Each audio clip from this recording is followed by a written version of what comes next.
After having removed the old pulley and cable, take the new replacement pulley, remove the tape holding the cable in place,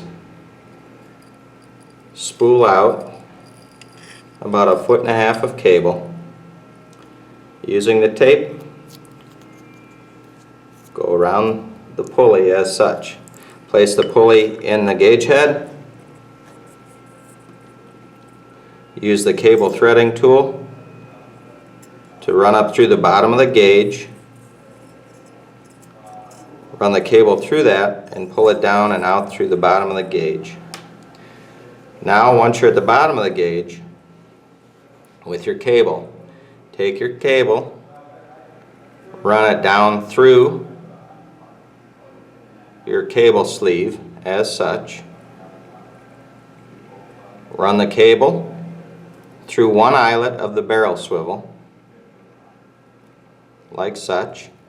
Next, take the cable, go up around the barrel crimp and back down through it,